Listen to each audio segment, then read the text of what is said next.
ሰላም ጤና ይስጥልን ውድ የቻናላችን ተከታታዮች የፕሮግራማችን ቤተሰቦች፣ ይህ አብዲራዋ ቲዩብ ነው። ፕሮግራማችንን ላይክ በማድረግ እንድትጀምሩ።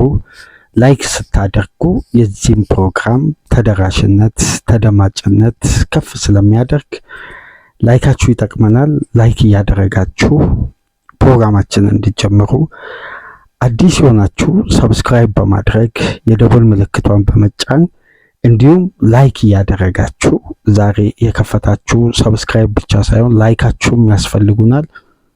ላይክ እያደረጋችሁ ፕሮግራማችንን እንድትጀምሩ የአክብሮት ግብዣችንን እያቀረብን ይህንን ፕሮግራም በባህር ማዶ ከሀገር ውጭ የምታደምጡ የቻናላችን ተከታታዮች ድጋፋችሁም በሱፐር ስቲከር፣ ሱፐር ቻት፣ ሱፐር ታንክስ ለቻናላችን እንድታበረክቱ በአክብሮት እየጋበዝን ትናንት በነበረን ፕሮግራም የማንቸስተር ሲቲን ድል በተመለከተ በስታንፎርድ ብሪጅ ያሳኩትን አስደናቂ ጣፋጭ ድል ሰፋ ላለ ደቂቃ ስንወያይ እዛ ፕሮግራም ላይ ማንሳት ፈልጌ ወደ ዛሬ ያሻገርኩት የአንድ አስደናቂ ቴክኒሻን ተጫዋች የፕሪሚየር ሊግ የመጀመሪያ የውድድር ዓመት እንዴት በዚህ ደረጃ ክላሲክ ተጫዋች ሊሆን ቻለ የሚለውን ጉዳይ ለመወያየት እግረ መንገድ በሚነሳ ሀሳቦች ተሰብስበው ሊነገሩ ልንወያይበት የሚገባቸው ነጥቦች በአግባቡ በድህረ ጨዋታ ነጥቦች ላይ አይነሱ። ምክንያቱም በርካታ ነጥቦች ስላሉት ድህረ ጨዋታ ነጥብ ብዙ መነሳት ያለባቸው መነካት ያለባቸው፣ ምክንያቱም የተጋጣሚም ጉዳይ ስላለ አጠቃሎ ማየት ስለሚያስፈልግ ስለ አንድ ክላሲክ ተጫዋች ለማንሳት ሁኔታዎች ላይመቹ ይችላሉ። ነገር ግን እንደነዚህ አይነት ፕሮግራሞች ምን አይነት እድልን ይፈጥራሉ? ክላሲክ ለሆኑ ተጫዋቾች በቂ እውቅና መስጠት፣ ተገቢውን ክሬዲት መስጠትና መወያየት አንዳንዴ እግር ኳስን እንድንወድ ከሚያደርጉን ጉዳዮች መካከል በዋነኝነት ሜዳ ውስጥ ከምናየው ሞመንቶች፣ አጋጣሚዎች፣ የሁለት ቡድኖች ፉክክር በዘለለ ክላሲክ ጌምን ክላስ የሚያስመስሉት ደግሞ ክላስ ያላቸው ተጫዋቾች አሉ። አሁን ታላላቅ ጨዋታዎች ላይ በጉጉት በዋንጫ ፉክክር ላይ ልዩነት የሚፈጥሩ ጣፋጭ ምሽቶችን፣ ጣፋጭ አጋጣሚዎችን እንድናስታውስ የበለጠ የሚያደርጉን አስደናቂ ቴክኒሻን ተጫዋቾች አሉ። እግር ኳስ በየዘመኑ የሚያፈሯቸው ምርጥ ተጫዋች ሜሲና ሮናልዶ ይሄ ጄኔሬሽን እድለኛም ነበር ለመመልከት ሜሲንም ሮናልዶን። ስለ ንጽጽሩ ብዙ መግባት አስፈላጊ ስላልሆነ ግን ሁለቱም መመልከት በዚህ ዘመን እድለኛነትም ነው ለእግር ኳሱ ማህበረሰብ። በተጨማሪም እነዚህን ተጫዋቾች በክላስ ካየን በኋላ ቀጣይ ጄኔሬሽን ደግሞ የበለጠ ክላስ ያላቸው ተጫዋቾች ከነሱ በበለጠ አይደለም የበለጠ በክላስ ተጫዋች ሊደምቅ እንደሚችል ደግሞ ከወዲሁ ምልክቶችን የራሳቸውን አሻራ እያስቀመጡ ሲሄዱ ደግሞ የበለጠ እግር ኳስን ተወዳጅነቱን፣ ተናፋቂነቱን፣ የፉክክሩን ደረጃ ከፍ ያደርጋል። እነዚህን ተጫዋቾች ግን የያዙ ክለቦች ያክል ደግሞ አሸናፊነት የለም። አሁን እኮ ስለ አንድ ተጫዋች ስታነሱ ለምንድን ነው የዛ ተጫዋች ዩኒክ ነገር እንዲነሳ የሚፈለገው? ተጫዋቹ ስለሚያበረክተው አስተዋጽኦና ስለሚያዝናናው የእግር ኳስ መንገድ ነው አይደል? በተቃራኒው ግን ማሰብ ያለብን ይሄ ቡድን ያለውን ኳሊቲ ነው። ስለዚህ የተጫዋቹን ክላስ ደጋፊውን እያስደሰተ፣ በተቃራኒው ግን አድቫንቴጁ የሚጠቀመው ማለት ነው የተጫዋቹ ባለቤት የሆነ ክለብ። ራያን ቸርኪን እስቲ እናንሳ። አስደናቂው የፕሪሚየር ሊግ አዲስ የክሬቲቪቲ ማዕከል በዋንጫ ፉክክሩ ላይ ትልቁ ልዩነት ራያን ቸርኪ ነው። ይሄን በድፍረት ለመናገር የሚያስገድደንን ኳሊቲ አሳይቶናል። ፕሪሚየር ሊጉ ሊጠናቀቅ 5-6 ጨዋታዎች ከነቀሪው 7 ጨዋታ ምናምን ነው የሚቀሩት። በእነዚህ ጨዋታዎች ውስጥ አንድ ቡድን ዋንጫውን ለማሸነፍ ምን አይነት ኳሊቲ ያስፈልጓል? ምን አይነት የጨዋታ ጥራትን የሚያሸንፉ ተጫዋቾች ያስፈልጋሉ። አስተማማኝ ግብ ጠባቂ፣ አስተማማኝ የመከላከል ስትራክቸር፣ አስተማማኝ ባላንስ የሚጠብቅ አማካይ፣ አስተማማኝ አስቆጣሪ ምናምን ብለን እንከፋፍላለን። ነገር ግን ተጋጣሚ የሌለውን ኳሊቲ ደግሞ እንደመያዝ የመጨረሻ ከባድና ትልቅ ኳሊቲ ወይም ሚዛን የሚደፋ ጥራት ያለው ነገር የለም። ተጋጣሚ ተፎካካሪ ወይም ሊጉን ለማሸነፍ እኩል 50-50 አቅም ያለ ቡድን ሲገኝ እዛ ቡድን ውስጥ ያለ እኔ ቡድን ውስጥ የሌለ፣ እዛ ቡድን ውስጥ የሌለ እኔ ቡድን ውስጥ ያለ ኳሊቲ ብለን ኦርጋናይዝድ በሆነ ቡድን ስናወጣ ግን እዛ ቡድን ውስጥ የሌለ እዚህ ቡድን ውስጥ ያለ ነገር ግን እዚህ ቡድን ውስጥ ኖሮ ኢፌክቲቭነቱን ደግሞ በአስፈላጊው ሰዓት እንደሚያሳይ ተጫዋች ደግሞ ለዛ ቡድን ትልቅ እድለኝነት የለም። አንድ ጉዳይ እዚህ ጋር ስምሬላችሁ ልለፍ። ማንቸስተር ሲቲ የእንግሊዝ ፕሪሚየር ሊግ ዋንጫ ካሸነፈ ራያን ቸርኪ ነው ያሸነፈው። ይህም ምልባቸው ምክንያቶች አሉ። ሲቲ ለችግሩ መፍትሄ፣ ለመፍትሄው ደግሞ ውጤታማነት፣ ለውጤታማነት ደግሞ ስኬትን ታርጌት ሲያደርግ በሶስቱም ሽግግር ላይ ራያን ቸርኪ ነበር ድልድዩ የነበር። በቅርቡ ካይ ዎከር አንድ ኢንተርቪው ሲሰጥ በደንብ አድምጣችሁ ከሆነ አላቅም፣ በቲኤንቲ ስፖርት የተዘጋጀ በኦቨርላፕ ላይ ተጋብዞ የቀረበ አንድ ኢንተርቪው ነበረው ከጋሪ ኔቭል ጋር። ፔፕ ጋርዲዮላ በተጫዋቾች ነፃነት የሚፈልገው የራሱ የሆነ አድቫንቴጅ አለና ሜዳ ውስጥ ስለ ፍሪደም የሚያወራን ተጫዋች አይደለም የሚፈልገው። በሱ የታክቲክ ንድፈ ሀሳብ ውስጥ ያሉትን ትርጉም ያሉ ጉዳዮች ላይ ላተኮረ ተጫዋች ሁሌም ቅድሚያ ይሰጣል። ፔፕ የማይወደው የእግር ኳስ አጨዋወት አለ። ሃፍ ቦል ተርን የሚያደርግ ተጫዋች አይፈልግም ማለት። ያ ማለት ከቡድን አጋሩ ኳስ እንደተቀበለ በቀጥታ ዞሮ የሚያጠቃ ተጫዋች። ለምን መሰላችሁ ፔፕ ይህንን የአጨዋወት ሲስተም ሃፍ ተርን የሚጠላው? በጣም ሪስክ አለው። ቴክኒካል ካልሆኑ እንደተቀበሉ ዞሮ የሚያጠቁ ተጫዋቾችን በጣም ፔፕ የሚናደድበት ትልቅ ሪስክ አለው።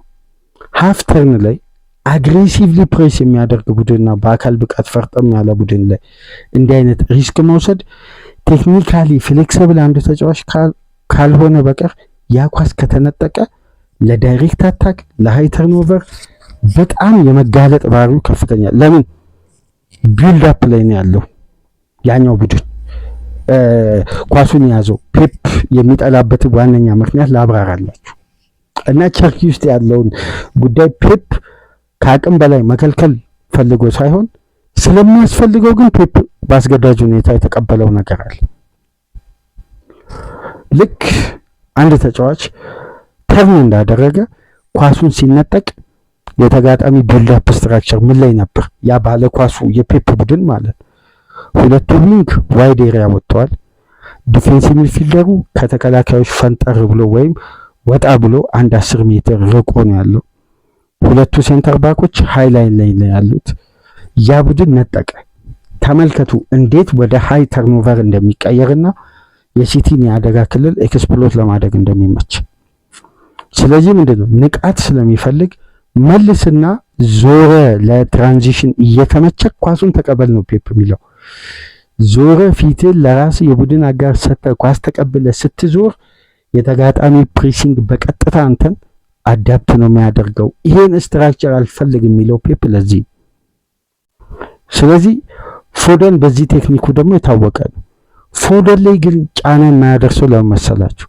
ከዞረ በኋላ አንድ ስቴፕ ፕሬሲንጉን ለመሻገር ከቸገረው የግራኝ እግር ተጫዋች ስለሆነ ወደ የትኛውም ባላንስ መሸወድ ይችላል።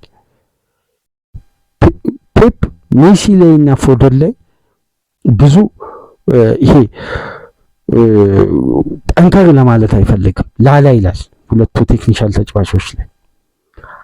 ከዛም በኋላ በርናንዶ ሲልቫ ላይ፣ አሁን አራተኛው ተጫዋች ራያን ቸርኪ ሆኗል። የቸርኪን ደግሞ ላላ ማለት ፔፕ ራሱ በመጀመሪያ ውድድር ዓመት ሲያምን ለመጀመሪያ ጊዜ ፔፕ አምኖ ራሱ ገለጸ። ዱናት ዲስፕሌይ እንደ ዱናት ምንድን ነበር እያለ ባለፈው ዕለት እያለ በቃ ልቤ ነው የረካው። ግን የቸርኪ ይህን ትሪክ አቁምና ኳሱን የተጋጣሚ ተጫዋች ዲስትሮይ አድርግ፣ ሙቭመንቱን ቀጥል፣ ትሪኩን ቶ ስለው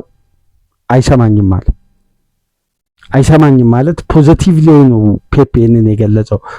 ደጋግም ያለው ግን እሱ እዛ ጋር ማድረግ የፈለገውን ነገር በገደብከው ቁጥር ከሱ የምታገኘውን ነገር ታጣለህ። ስለዚህ ቸርኪን ለማግኘት ነፃነት መስጠት ቀዳሚ ጉዳይ ነው አለ ፔፕ። ስለ ተጫዋቾች ነፃነት በጭራሽ የሚያወራ አሰልጣኝ አይደለም። በጣም ታክቲካሊ ሪስትሪክት ነው። ታውቃላችሁ ለስሪ ቦክስ ስሪ ሲስተም ኮዎከርን ተጫዋቾች ባሉበት ለዚህ ሲስተም አንተ አትሆንም ብሎ በግልጽ 2022-23 ተናግሯል ካንሴሎ። ምክንያቱም ኢንቨርትድ ፉልባክን ፕሪሚየር ሊግ ላይ ፕሩፍ ያደረገበት አመት ላይ ለዚህ ሲስተም አትሆንም ብሎታል በግልጽ ዎከርን። ለምን? ቴክኒካል ካፓቢሊቲ ስለሚፈልግ። ዎከር የበለጠ ዲፌንሲቭ ነው፣ አግሬሲቭ ነው፣ ከቨር ማድረግ ይችላል፣ ሪከቨር ማድረግ ይችላል፣ ኢንተርሰፕት፣ እነዚህ ጉዳዮች አሪፍ ናቸው። ቴክኒካሊ ግን ኳስን ተረድቶ ኢንቨርትድ ፉልባክ ሆኖ ለኮንትሮል ሲስተም የሚያመች ፉልባክ ስላልሆነ ፔፕ በግልጽ ይህን ጉዳይ ነግሮታል። ስለዚህ ስለ ተጫዋቾች ነፃነት ፔፕ የሚያወራ አሰልጣኝ አይደለም። ቸርኪ ግን ባለው የቴክኒክ አቅም ፔፕን አሸንፏል። ፎደን አሸንፎታል። በርናንዶ ሲልቫ አሸንፎት ተለማምጦት አቆይቶታል። ሜሲ ማሸነፍ ብቻ ሳይሆን ረድቶታል ፔፕን። ስለዚህ ቴክኒካሊ የግራኝ እግር ተጫዋቾች ላይ ፔፕ ምን አያነሳም?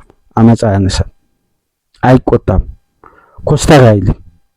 ለቀቅ ባደረጋቸው ቁጥር ግን የሚያገኘውን ኢምፓክት ስለሚያውቀው አንዳንድ ተጫዋቾች ላይ ጠንከር ማለት አይፈልግም። ይሄ ከቡድኑ አድቫንቴጅ መነሻ ነው። እንደ ሌሎች አሰልጣኝ ፔፕ ጋርዲዮላ ግትር ቢሆን ኖሮ ይሄን እንዴት አልፈጸምክልኝም ቤንች ነው የሚያደርገው። ፔፕ ጋርዲዮላ ማን ደፍሮ ይናገረዋል? ጃክ ግሪሊሽን 1 ዓመት ሙሉ ቤንች አድርጎ 100 ሚሊዮን ፓውንድ አንድ የሚተነፍስ አለ እንዴ? ፔፕ እኮ ሳይንቲስት ስለሆነ ባይሆን ለሳይንቲስት ግብአት ማቅረብ ነው እንጂ ሳይንቲስት የእግር ኳስን ሳይንቲስት ተናግሮ ማን የት ሊገባ? ፔፕ ጋርዲዮላ እኮ የአሰልጣኝነት ጣራ ነው የዘመናዊ እግር ኳስ። ማንም የሚስተካከለው አሰልጣኝ የለም። ማንም ታክቲካሊ ጂኒየስ ነው። ዘመናዊ እግር ኳስን ዓለምን የቀየረ ፉትቦል አገራትን የዓለም ዋንጫ አሸናፊ ያደረገ ምርጡ አሰልጣኝ ነው። ስፔንን በተደጋጋሚ ባክ ቱ ባክ ዩሮን ዓለም ዋንጫን ጀነሬሽኗን የቀየረችበትን ሲስተም በሩን ከፈተ፣ ቀጠሉበት። ጀርመንን የዓለም ዋንጫ አሸናፊ ስትሆን በሐሰተኛ 9 ቁጥር በጋርዲዮላ የጨዋታ ስታይል ነው ሙኒክ ቤት በተጀመረው ፕሮጀክት የጀርመን ብሔራዊ ቡድን አሸናፊ ነው። ያው እንግሊዞች በራሳችን የሚል ያለ ስራ አጉል መኮፈስ ስላለ እንግሊዝ ጋርዲዮላ ከመጣ 10 ዓመት ነው። የለም ዋንጫ የሚባል አስተሳሰብም የለም፣ ዋንጫም የለም። ብልጥ ግን ሀገር ጀርመንን፣ ስፔንን ተመልከቱ። አስተሳሰባቸውን ቀየሩ። ጋርዲዮላን መከተል ወደ ስኬት ይመራል እንጂ ወደ ገደል አይመራም። በጋርዲዮላ ስር የሰለጠኑ የተጫወቱ ተጫዋቾች ያሉበትን ሌቭል እኮ ማየት በቂ ነው። የያዙትን ክላስ፣ የያዙትን ደረጃ፣ የሚፈለጉበትን ደረጃ ከተመለከ በቂ ነው። እነ ጁሊያን ኒግልስማን፣ እነ ኦሊቨር ግላስነርን፣ እነ ኡሊ ሆኔስ፣ ሰባስቲያን ሆብን፣ ስንት የጀርመን እግር ኳስ ስንት አሰልጣኝ አበቃለች። የስፔን እግር ኳስ ስንቱን። አሁን እኮ ዘመናዊ እግር ኳስን ስፔናውያን ተቆጣጥረውታል። ዛቪ አሎንሶ፣ ሴስ ፋብሪጋዝ፣ እነ ዣቪ ሄርናንዴዝ። እንግሊዝ ተመልከቱ፣ አንቶኒ አሮላ፣ ኡናይ ኤምሬ፣ ሚካኤል አርቴታ መጥራት እንችላለን። የፔፕ አብዮት የዓለምን እግር ኳስ የቀየረን ሚዲያ ያገኘው ሁሉ ፔፕን መተቸት እንደ እውቀት የሚያስባለ። ፔፕን ለመተቸት ባለፈው ዕለትም ሳነሳ ነበር። ሳይንቲስት ለመተቸት እግር ኳስ ፍልስፍናን እንደ የጋርዲዮላን ኦቨርቲንኪንግ እያነሱ ሲተቹ ይገርመኛል። እግር ኳስን አንድ ፓስ ያለ ምክንያት ፓስ እንዲደረግ የማይፈልግ አንድ ፓስ አለ ምክንያት ፓስ እንድትደረግ አለመፈለግ ማለት በአንድ ጨዋታ እኮ ከ1000 በላይ ፓስ ይደረጋል አይደል? በጨዋታ አንዱ ፓስ የሱ ቡድን ያላግባብ ፓስ እንዲያደርግ የማይፈልግ አሰልጣኝ። ስለዚህ ሙሉ ቡድኑ ምንድነው ቴክኒካሊ ኬፓብል መሆኑን ቢያንስ 70% የሱ ቡድን በአርቲስቶች ኦርጋናይዝድ መሆን አለበት። አርቲስት ደግሞ ምን ይፈልጋል? ነፃነት። ኳስ ሲቀበል ሲሰጥ ሲያይ ሜዳ ውስጥ ለሱ የሚሆን ኤሪያ ማበጀት አለበት። ምክንያቱም ቴክኒካል ተጫዋችን ተጋጭ፣ ንጠቅ፣ ሸርተቴ ውረድ፣ ዱኤል አሸንፍ ብትለው አይሰማም። ለምን? በቴክኒኩ ነው የሚተማመነው። ያንተን ታክቲክ ላይ ትኩረት ግን ወደ ቴክኒኩ ስትመጣለት የሚሰጥ የቴክኒክ አቅም ግን ከየትኛውም ተጫዋች በላይ ለአንተ ድልድይ ነው የሚሆነው። ይህንን ነው ፔፕ የሚያውቀው። ለዛ እኮ ነው የፔፕ ቡድን ዋንጫ የሚያሸንፈው በቴክኒክ አቅሙ ነው። ስለሚያስቆጥር ስለሚያመርት ምናምን ቴክኒካሊ ቡድኑ ጨዋታን የሚረዱበት አቅም እንደ ሌሎች ቡድኖች አይደለም። ዳይናሚክ ናቸው ሜዳ ውስጥ ያሉ ተጫዋቾች። በርናንዶ ሲልቫ በዚህ እድሜው እኮ ዲስታንስ ከቨር አይደለም እንዲያደርግቱ ጋርዶላ የሚፈልገው የጨዋታውን ሚዛንና ሪትም ቴምቦን ወይ ያግላል ወይ ፍጥነቱን ይቀንሳል ወይ ፍጥነቱ ይጨምራል፣ ኳሱን ይቆጣጠርለታል። ሮድሪ አስቡት፣ ምርጡን ሮድሪ ሲቲ ቤት እያየን አይደለም ግን ሚናውን ሳይቀንስ ኃላፊነቱን ቦታው ላይ ሰጥቶ እየተተቸ ሮድሪ መለሰ። ስለዚህ ምንድነው ቴክኒካሊ ፔፕ ሜዳን የሚያነቡበት ኳሊቲ ነው መጀመሪያ የሚረዳው። ይሄ ተጫዋች ኳስ ከያዘ በኋላ ምን ሊያስብ እንደሚችል እንደ ቪዥን እንጂ እያንዳንዱ ተጫዋች እንደ ዶኩና እንደ ሴሜኒዮ እየሸነሸኑ የሚሮጡ ቢሆኑማ የፔፕ ቡድን ከነሞይ ስተርታ ነበር የሚሰለፈው እኮ። ሴሜኒዮና ዶኩ እኮ ጣጣቸው ባለቀላቸው የመጨረሻ ኳሶች ላይ እድል ፈጣሪ ናቸው። ፕሮሰሱን የሚጀምረው ቴክኒካሊ ከኋላ ነው ያለ ቡድኑ ግንባታ ያለው ከኋላ ነው። ፊኒሺንጉ ነው ከፊት ያለው። ለምን? ሊጉ ፍጥነት ይፈልጋል፣ ጉልበት ይፈልጋል። ስለዚህ ጉልበትና ፍጥነት የቱ ጋር ነው ፔፕ የፈለገው? ፋይናል ሰርድ ላይ ግን ጉልበትና ፍጥነትን የሚያገኙ ስፔሶች ጋር የሚደርሰውን ኳስ ነው በረቂቅ መረዳት በቴክኒካል ተጫዋቾች ይዞ የሚመጣው። ለዚህ ነው ፔፕ ሳይንቲስት የምንለው። ሁሌም ጋርዲዮላን የሚስተካከል አሰልጣኝ የለም በዘመናዊ እግር ኳስ ውስጥ። ይኖራል ብዬም በግሌ አላስብም። አራቱንም ዓመት የፕሪሚየር ሊጉን ዋንጫ ተከታታይ ሲያነሳ በአራት የተለያየ ሲስተም በአራት የተለያየ ፍላጎት 2022-23 የፔፕ የመጨረሻ ሲዝን ሱፐር ክሊኒካል ሲሆን ኬቨን ዲ ብሮይነ፣ 2023-24 ሱፐር ክሊኒካል የፔፕ ቡድን ሲሆን ፊል ፎደን፣ ከዛ ቀደም ብሎ ባሉት ጊዜያት ኢካይ ጉንዶዋን፣ ዳቪድ ሲልቫን እዛ ቦታ ላይ የሚጠቀማቸውን ተጫዋቾች ተመልከቱ። ጨዋታ የመረዳት አይኪዋቸው እንደ ሌላው ተጫዋች አይደለም የሚሰጠው። እነዛ ተጫዋቾች የቡድን ጭንቅን ከሌላኛው ከተቀናቃኝ ቡድን ኳሊቲ ከፍ ባለ ኳስ የመረዳት ቴክኒክ የተካኑ ተጫዋቾች ናቸው። ለዛ እኮ ነው ክላሲክ እየሆነ ፔፕ ዋንጫ የሚያነሳው። ሰፊ የነጥብ ልዩነት ነው የሚደርሰው። ጨዋታን የሚያቀሉለት እዳን የሚያቀሉለት ጨዋታን በብሬን በጭንቅላት የሚጫወቱ ተጫዋቾች ሜዳ ውስጥ ከበቂ በላይ ያሉት።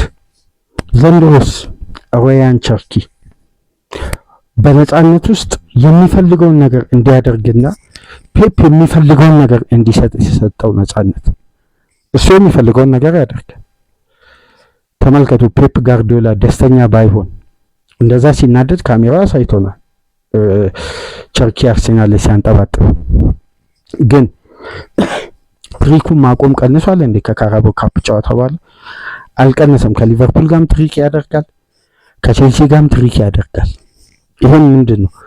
አእምሮ ሜዳ ውስጥ በሚሰረቁ የአሰልጣኙ ሐሳቦች ውስጥ እንዳይገባ የተሰጠው ነፃነት ነው። ግን ፔፕ የሚፈልገውን ነገር ቅድሚያ ኃላፊነት ሲጨርስ ሁለት ዳይናሚክ የሆኑ አሲስቶችን በአንድ ጨዋታ አደረገ።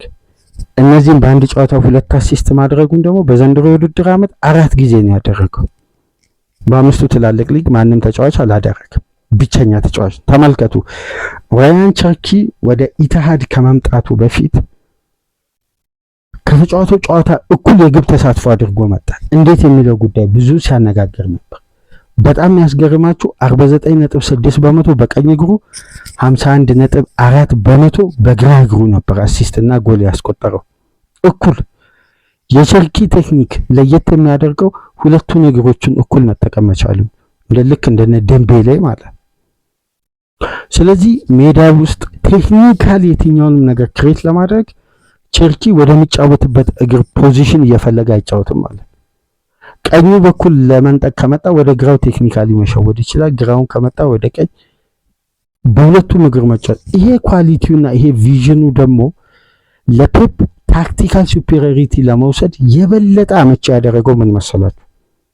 ቴክኒካል ተጫዋቾችን ቅድም ምን ስላችሁ ነበር? ግጭ፣ ንጠቅ፣ ሸርተቴ አይባሉም፣ ግን በተገቢው ሰዓት ስፔስ ላይ ተገኙ። እዚህኛው የሜዳ ክፍል ላይ እዚህ የሚባል ስፔስ ኤክስ የሚባል ስፔስ ላይ ተገኝተ ኳሱ በቀጥታ ወደ አንተ ይመጣል። ከዚህ በኋላ ያለውን ፕሮሰስ እዚህ ስቴጅ ላይ ከሄድክ በኋላ ከዚህም በኋላ ያለው ስቴፕ ያንተ ውሳኔ ነው የሚል ነው። የፔፕ የመጨረሻ ኳሊቲው ላይ የሚያደርገው ፋይናል ሰርድ ላይ አያሰራም። ተጫዋቾች ቦክስ ውስጥ ከገቡ በኋላ ውሳኔ የራሳቸው ፕሮሰሱን ነው የሚያሰራው። ለምን? የመጨረሻው ውሳኔ እሱ በሚፈልገው ደረጃ እስካልደረሰ ድረስ ግብ ላይ አስቆጥሩ ነው ያንን እየፈለጉ። ስለዚህ የመጨረሻው ውሳኔ የራሳቸው ነው የሚለው እና ራያን ቸርኪ ከሰሞኑን አይደለም ሁለተኛ ሲዝን የፈረንጆቹ አዲስ ዓመት ከገባበት ጊዜ አንስቶ በሜዳ ውስጥ እያዝናና ነው።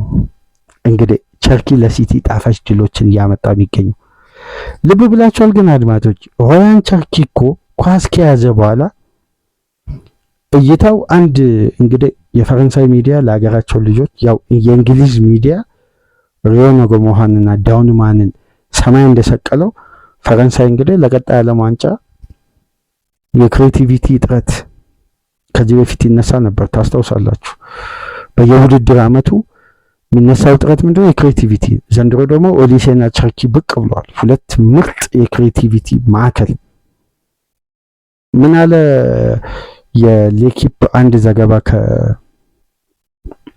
የቼልሲ ጨዋታ በኋላ ቸርኪ እኮ ፋይናል ሰርድ የሚመለከተው ልክ እንደ 7D ነው 7D፣ ነገር ግን ኳሱን ሲቀበል 3D ነው። ኳሱን ሲቀበል በ3 ዳይሜንሽን ነው የሚያየው።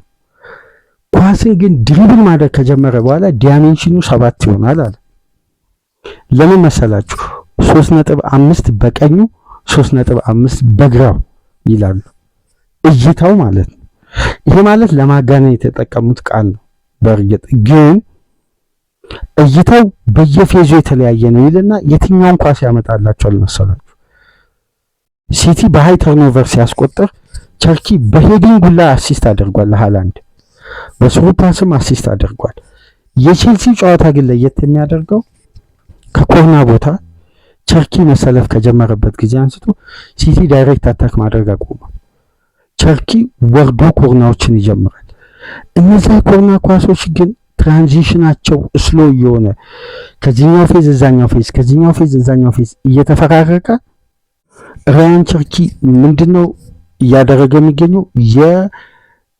የተቀባዩን ተጫዋች አመቺ ስፔስ ነው የሚያየው። እሱ ፓሱን ለቆ ከጭንቅ ለመራቅ አይደለም፣ ለሚቀበለው ተጫዋች ጭንቅን አቅልሎ ፓስ የማድረግ ይሄ ነው እግር ኳስን የመረዳት ኳሊቲ። እኔ በአርሴናል ስብስብ ውስጥ ቸርኪ ያለመኖሩ በዚህን ሰዓት ዋንጫው ላይ ትልቁ ወሳኙ ጉዳይ እሱ ለመሰላችሁ። ጋርዲዮላ ፕሮግሬሲቭ ፓስ ችግር የለበትም፣ ቦልኬር ችግር የለበትም። ሶስቱም ተጫዋቾች ዶኩ፣ ሴሜኒዮ፣ ቸርኪ በቦልኬር በድምሩ ከእንግሊዝ ፕሪሚየር ሊግ የፊት መስመር ተጫዋቾች በእጥፍ ነው የሚበልጡት። ስለዚህ ጋርዲዮላ ለማጥቃት ለመገደብ በጣም ይቸግራል። ሶስቱም ተጫዋቾች አስተማማኝ ቦልኬር አላቸው። ከፕሮግሬሲቭ ቦልኬር በኋላ ግን የሚያደርጉት ፓስ ስንመለከት ኦዴጋርድ እና ቸርኪ መካከል ባለው ልዩነት 49 ከፕሮግሬሲቭ ፓስ በኋላ ከፕሮግሬሲቭ ቦልኬር በኋላ 49 ቁጥሮች ልዩነት አለ። ተመለከታችሁ? ምክንያቱም ኦዲጋርድ አነስተኛ ደቂቃ ነው ዘንድሮ በጉዳት ምክንያት። ለዚህ ነው በዋንጫ ፍክክሩ ላይ ያኛው ቡድን የሌለው ይሄ ቡድን መያዙ ዋንጫውን በእርግጠኝነት ይወስናል ምላችሁ። ለዚህ ቸርኪ ሱፐር ዳይሜንሽን ሜዳን የሚያይበት እይታ በአንድ ቪዥን የተገደበ አይደለም፣ ወይም የሚጠበቅ ፓስ አይደለም። ቸርኪ የሚያደርገው የኮርና ሙቭመንት ተመልከቱ። ተቀበለ፣ ኳሱ ሊንክ አፕ አደረገ፣ አንድ ፌዝ አለፈ፣ አንድ ዳይሜንሽን፣ ሁለት ፌዝ አለፈ፣ ሶስት አለፈና በአራተኛው ለማለፍ ብሎ በማሎ ጉስቶ ማርክ ተደርጎ በጆao ፔድሮ እና በፔድሮ ኔቶ ታይት ኤሪያ ላይ ያለ ተጫዋች ልክ ጆao ፔድሮ ይሄ ሁለት ስፕሪንት አንድ እግሩን አንስቶ ሁለተኛውን ስፕሪንት ሲደግም ባነሳበት እግሩ ስር ነው ፓስ ያደረገው ለጉይ። እግር ኳስን የመረዳት ቴክኒክ የሚባለው ይሄን። ለምን ያ ተጫዋች ኢንተርሰፕት ለማድረግ በሚያስችል ፖዚሽን አቋቋም ላይ አለመሆን ተረድቶ በፍጥነት ኳሱ አለቀቀ። ከስንት ፌዝ በኋላ? ከሶስት ስፔስ ፌዞች በኋላ ስፔስ ፍለጋ አንድ እየቀነሰ ተመልከቱ። ከግራው የሜዳ ክፍል ወደ ቀኙ የሜዳ ክፍል ነው ይዞት የመጣው ኳሱን። ይሄ የቦል ኬር ቴክኒክ ነው፣ ሜዳን የማንበብና ጣጣውን ያለቀ ኳስ የማቀበል ቴክኒካል አቅም። ይሄ በብሬን የሚጫወቱት ተጫዋቾች ናቸው። ስለዚህ ጋርዲዮላ ዳቪድ ሲልቫን፣ በርናንዶ ሲልቫን፣ ጉንዶዋንን፣ ፎደን፣ ዲብሮይንን አሁን ቸርኪን አግኝቷል። ታዲያ ጋርዲዮላን እንዴት ነው ከዋንጫ ለማስቆም እንደነዚህ አይነት ሱፐርስታሮችና ቴክኒካል ተጫዋቾችን ባላቸው ኳሊቲ ጥራት ልክ እየመዘነ የሚመግቡ ለራሳቸው የጨዋታ ገዳይ የሆኑ ተጫዋቾችን አንድ ቡድን ከጋርዲዮላ ቡድን ጋር ኮምፒት ሲያደርግ ሊኖረው የሚገባው የኳሊቲ ማሳያ ማረጋገጫ የበለጠ ቸርኪ። እኔ አንዳንዴ አድማጮች በደንብ ሶሻል ሚዲያ ላይ ተመልክታችሁ መሸወድ የሌለባቸውን ጉዳይ እዚህ ጋር አስምሩ። ኤጌሌ ቨርሰስ ኤጌሌ፣ ኦቨርሬትድ አንደርሬትድ፣ ኤጌሌ ከኤጌሌ ይበልጣል ሲባል በወቅታዊ ብቃት ኤጌሌ፣ በወቅታዊ ብቃት ኤጌሌ ከምን መመዘኛ ነው? እስቲ ከምን አፕሮች ይሄ ተጫዋች የሚሰጠው ሚናና ያ ተጫዋች የሚቀበለው ሚናና ክለቡ የሚያቀልለትን ጭንቅ የትኛው ሚዛን ላይ ቀርቦ በአግባቡ በእግር ኳስ 32 ካታጎሪዎች ተመዝኖ ነው እነዛ ተጫዋቾች የተወዳደሩት። በጣም ሰሞኑን ሶሻል ሚዲያ ላይ የሚያሳፍረኝ የንጽጽር ጉዳይ ቢኖር ይሄ ነው። ፖዚሽናቸው አንድ ቦታ ስለሆነ መነጻጸር አለባቸው የሚለውን ህግ ያመጣው ማለት። አሁን ዴቪድ ሲልቫ ሜዳን የመረዳት አቅሙ በአንድ ተጫዋች እንደማይተካ ስላወቀ ጋርዲዮላ ዲብሮይን እና ጉንዶዋንን አንድ ጨዋታ ላይ መጠቀም ያንን ፖዚሽን ያንን አደጋ መተካት እንደሆነ ተረዳ። በርናንዶ ሲልቫንን ጨመረ። ያ ክፍተት በአንድ ተጫዋች የማይተኩ ተጫዋቾች አሉ ቡድን ውስጥ። ምክንያቱም ዴቪድ ሲልቫ ጣጣቸው ያለቀላቸው ኳሶችን ብቻ ማቀበል አይደለም። ሲቲ ሲጨነቅ፣ ሲቲ ፕሬሲንግ ውስጥ ሲገባ ከጭንቅ ይዞ የሚወጣ ተጫዋች ነው። ጋርዲዮላ አለምንም ኮሽታ 100 ነጥብ ሲያመጣ የሲልቫ አስተዋጽኦ ቀላል የሚባል አልነበር። ምንድነው እንግሊዝ የሚያተኩረው? ታክል፣ ኢንተርሴፕሽን፣ ይሄ ዱዌል ፈርናንዲኖ ይላል። ፈርናንዲኖ እኮ ዲፌንሲቭ አክሽኑ ነው በእጅጉ ሊያስወድሰው የሚችለው እና ጋርዲዮላ በወቅቱ አንድ አስተያየት ሰጠ። ያችን ከሀገራችን ሚዲያ እስከ ውጭ ይዛሉ። በዛች አስተያየት ስለ ፈርናንዲኖ ይወራል። ፈርናንዲኖን እኮ የያዘውን ኳስ የሚቀበል ተጫዋች ያስፈልግ ነበር እንዴ! አጉሮ ያን ሁሉ ግብ የሚያመርተው እኮ ፈርናንዲኖ ሰጥቶት አይደለም። ፈርናንዲኖ ፕሮግሬሲቭ ፓስ አድርጎ አይደለም። ቦልኬሩ የፈርናንዲኖ ነው አይደለም። የነ ዴቪድ ሲልቫ ሚሽን ትርጉሙ የሚረዳው ጋርዲዮላ ነው። ለሱ እነዛ ተጫዋቾች የሰጡት ሚና የሰጡት አፕሮች እና ኢካይ ጉንዶዋንን ሁሌ ለምደው በትልቅ ጨዋታ ያለምንም ጥርጥር ቅድሚያ የሚያሰልፈው ጉንዶዋንን። ለምን? የዛን ጨዋታ ፕሬዠር እና ያ ጨዋታ የሚያስፈልገውን ስስ ቦታዎችን ያውቃል። ይሄ ምንድነው? ከኤክስፒሪየንስ እና ብሬን ውስጥ ካለ የእግር ኳስ እውቀት መነሻ በማድረግ ዲብሮይን እንዴት ነበር? በርናንዶ ሲልቫ እንዴት ነበር? ፎደን እንዴት ነበር? አሁን ራያን ቸርኪ አልጋ ወራሽ የሲቲ ቤት። እስቲ እነዚህ ኳሊቲዎችን በተፎካካሪ ክለቦች ውስጥ ፈልጉ። በአብዛኛው አታገኙ። ሲቲ ክላስ የሆነው ገንዘብ ስላወጣ ሳይሆን ክላስን መልምሎ አምጥቶ በዚህ ብቃት ደረጃ መጠቀሙ ነው ሲቲን ክላስ ያደረገው። ገንዘብ ስለሚያወጣ ገንዘብ እንደዚህ ስለሚያደርግ አይደለም። በገንዘብ አንድ ጉዳይ ልንገራችሁ፣ በገንዘብ ስኬት ሊመጣ 100% አይችልም። ክላስ አምጥተ ክላስ ማቀናጀት በራሱ ከባድ የቤት ስራ ነው። አስቡ፣ ክላስ ደረጃ ላይ ያለ ተጫዋችን እያዘዝክ በታክቲክ ገድበ እሱ የሚፈልገውን ቴክኒክ እንዳያደርግና አንተ በምትፈልገው ሚና ብቻ እንዲጫወት ማድረግ እዳውን አስቡት፣ ኢጎን አስቡት። ሪከርድ ተሰብሮበት ሲመጣ ይሄ ተጫዋች በፍሪደም ለመጫወት እንጂ አሰልጣኙ ባዘዘው መሰረት ለመጫወት አይመጣም። ስለዚህ ምንድነው ገንዘብ ማውጣት ብቻ በቂ አይደለም። ያወጡበትን ገንዘብ በአግባቡ ኦርጋናይዝድ አድርጎ መጠቀምም የአሰልጣኙ ጂኒየስነት ይፈልጋል። ጋርዲዮላ ለክላስ የሚከፍለው በሱ ኳሊቲ ደረጃ ተጫዋች ስለሚፈልግ ነው። እሱ በያዘው ስትራቴጂ ደረጃ ተጫዋች ስለሚፈልግ ነው እንጂ በፔፕ ደረጃ እግር ኳስን ተረድቶ ክላስ አምጥቶ ሜዳ ላይ በትኖ እኮ ስኬታማ መሆን ይቻላል። ይህንን ኦርጋናይዝ ማድረግ ነው። አሁን የሲቲ የጨዋታ ጣዕም ልኬት የሆነው እንግዲህ አስደናቂው ሱፐርስታር ራያን ቸርኪ ነገ በፕሪሚየር ሊግ ደማቁ ተጫዋች፣ ታክቲካሊ ቴክኒካሊ አስተማማኙ ቸርኪ እንግዲህ የዋንጫ ተፎካካሪ ሁለቱ ክለቦች መካከል ያለ ልዩነት ሆኗል። አርሴናል ስብስብ ውስጥ የሌለው ለሲቲ ወርቃማው ኳሊቲ ራያን ቸርኪ። አርሴናል ቢኖሩ በዚህን ሰዓት አይቸገርም ነበር የቸርኪ ኳሊቲ። እንደዚህ አይነት ጉዳዮችን ግልጽ ማውራት ያስፈልጋል፣ መሸፋፈን አያስፈልግም። ምክንያቱም በክላስ ጋርዲዮላ ዋንጫ የሚያነሳው ክላስ የሆኑ ተጫዋቾች የመመልመል ፓወር ስላለው እና ይሄ አስተማማኝ ተመልከቱ። ኤፕሪል ወር ከመግባቱ በፊት 194 ቀናት ውስጥ አንደኛ ደረጃ ላይ ኦፕታ ሱፐር ኮምፒውተር የደጋፊዎችም ድምጽ የተንታኞችም እይታ አርሴናል በዩኤፋ ቻምፒየንስ ሊግም በፕሪሚየር ሊግም አንደኛ ግምት ነበር። ከ194 ቀናት በኋላ አርሴናል በዩኤፋ ቻምፒየንስ ሊግ ሁለተኛ ወረደ፣ በፕሪሚየር ሊግ በተንታኞች ሁለተኛ ወረደ። ምክንያቱም ኤፕሪል ወር ላይ ዋንጫውን የሚያስፈልግበት ሞመንተም ላይ መገኘት የሲቲ አእምሯዊ ጥንካሬ ስለሆነ ለዛ ነው የፔፕ ጋርዲዮላ ስበት ግራቪቲው ራያን ቸርኪ ነው። ከሁለቱም ፌዝ በኋላ የሶስተኛው ፌዝ ስበት ሱፐር ክላሲኩ ራያን ቸርኪ ነው። እንግዲህ ይሄን ተጫዋች የፔፕ ጋርዲዮላ የጨዋታ ፕላን እዚህ ተጫዋች ቴክኒክ ላይ ታክሎበት እንዴት ነው ቢግ ማች ሶስቱን ጋርዲዮላ እየረመረመ የመጣው። አርሴናልን በአስደናቂ የበላይነት የካራባኦ ካፕ ዋንጫ እንድል ያደረገ፣ ሊቨርፑልን ከምንም ላይ ተነስቶ 4 አስቆጠረ።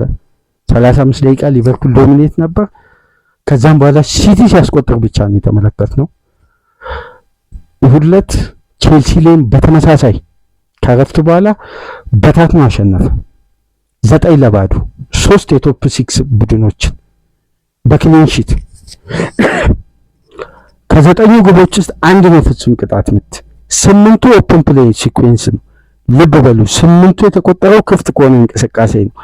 አርሴናል ከበርንማውዝ ጋር ከስፖርቲንግ ሊዝበን ጋር እያንዳንዱ ጨዋታ ወደ ኋላ ነው ክፍት ከሆነ እንቅስቃሴ። አርሴናል ገና 2.10 ኤክስጂ አልደረሰ።